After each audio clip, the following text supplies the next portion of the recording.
नमस्कार, आप live streams देख रहे हैं। मैं हूं आपके साथ रोहित वर्मा। देखिए, राजधानी पटना के होटल मीनाक्षी में पटना जंक्शन के पास ये होटल है। होटल का कमरा नंबर 303, जहां पर बिहार पुलिस के एक कांस्टेबल को ठोक दिया जाता है, हत्या कर दी जाती है। अब इस मामले में हर दिन एक नया मोड़ सामने आ रहा है। कल ही हमने आपको बताया था कि किस तरीके से 24 घंटे के भीतर ही सन की पति ने, जिनका नाम गजेंद्र है, वो अपनी पत्नी शोभा को, जो बिहार पुलिस में काम करती हैं, कांस्टेबल के पद पर वो तैनात थी, उनकी नौकरी लगी थी। और फिर देखिए, अब एक और लाल डायरी की बात आ रही है। उस पन्ने को भी हम आपको दिखाएंगे और बड़ा खुलासा इस पन्ने के जरिए हुआ है, इस डायरी के जरिए हुआ है। अब पुलिस के हाथ एक और जो है खुलासे हुए हैं और कई चीजें अब सामने आने लगी है। अब जैसे जैसे नजदीक इस केस के आगे पुलिस बढ़ रही है, वैसे वैसे कई बातें सामने आ रही हैं और चौंकाने वाले खुलासे भी हो रहे हैं। और इस बीच देखिए, एक पन्ना जो हमारे पास आया है, हम आपको दिखाएंगे, जो मर्डर के पहले सन की पति, जिसे हम कह सकते हैं, क्योंकि पुलिस उसे शक कर रही है कि उसने ही पूरा कांड रचा। चूंकि उस होटल के कमरे में 24 घंटे पहले वो रूम बुक होता है। रूम बुक पति गजेंद्र करता है, जो अगर बात करें तो एक शिक्षक है, ट्यूशन पढ़ाता है और उसने अपनी पत्नी को ट्यूशन भी पढ़ाया है। यानी शोभा जो है वो उससे ट्यूशन पढ़ती थी। फिर लव अफेयर होता है, फिर शादी होती है। लव मैरिज शादी गजेंद्र और शोभा की होती है। अब इस मामले में एक नया मोड़ आ गया है और बड़े खुलासे भी हुए। जो पन्ना आप देख पा रहे हैं, ये डायरी का एक हिस्सा है जो पति ने लिखा है। और इस पन्ने में साफ साफ लिखा गया है कि मेरी पत्नी जो है मुझे धमकी देती थी, और धमकी देने के पीछे का कारण जानकर आप चौंकेंगे। देखिए, इस डायरी में साफ साफ लिखा गया है कि मेरी पत्नी का अफेयर एक एसएसबी के जवान से था।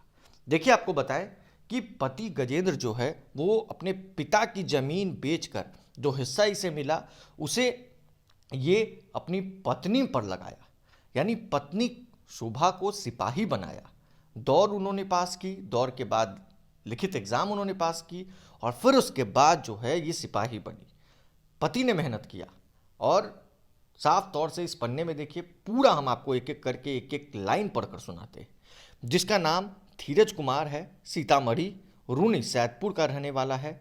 ये लड़का एसएसबी में जॉब करता है। इसका ट्रेनिंग भोपाल में चल रहा था। दोनों के लोग हमको धमकी देते थे कि हम शादी कर लेंगे। यानी दोनों लोग, एसएसबी जवान धीरज और शोभा कुमारी, दोनों धमकी पति गजेंद्र को देते थे, यानी शोभा के पति को देते थे कि हम दोनों शादी कर लेंगे। हम बार बार टॉर्चर हमें करता था और बोलती थी पत्नी शोभा कि आपके पास हम नहीं रहेंगे, धीरज से शादी कर लेंगे। और फिर पति गजेंद्र खूब डिप्रेशन में चला गया। डिप्रेशन की दवाइयां भी वो खाने लगा। पुलिस सूत्रों की माने तो पति गजेंद्र काफी दिनों से, जब से उसने जाना कि उसकी पत्नी का दिल कहीं और लग गया है, तो वो काफी डिप्रेशन में रहने लगा, दवाइयां खाने लगा था। और अब इस डायरी के पन्ने से कई बड़े खुलासे हो सकते हैं। आपको बताएं कि अपने पिता की जमीन को बेचकर पति गजेंद्र ने अपनी पत्नी को बिहार पुलिस में कांस्टेबल बनाया। और जब इसकी पत्नी का दिल कहीं और लगा तो सब कुछ ठीक नहीं चलने लगा।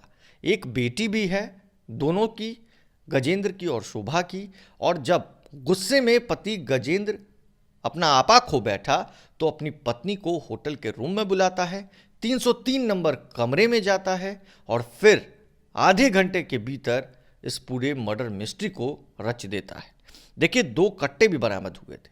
पुलिस सूत्रों की माने तो पुलिस यह कह रही है कि संदेह के आधार पर कि पहले ये उसको मारने वाला था और फिर उसके बाद खुद को खत्म करने वाला था। मगर जब गजेंद्र पुलिस के हत्थे चढ़ेगा तो कई बड़े खुलासे हो सकते हैं। जमीन बेचकर पत्नी को कांस्टेबल बनाया और पत्नी का दिल कहीं और लग बैठा तो पति को रास नहीं आया, फिर उसने अपनी पत्नी को ही खत्म कर दिया। आने वाले दिनों में कई और बड़े खुलासे हो सकते हैं। हम हर चीज से आपको रूबरू करवाएंगे। बहरहाल, इस कमेंट बस इतना ही। अगर आपने अब तक लाइव चिटीज को सब्सक्राइब नहीं किया है, जल्द से जल्द लाइव चिटीज को सब्सक्राइब कर ले। धन्यवाद।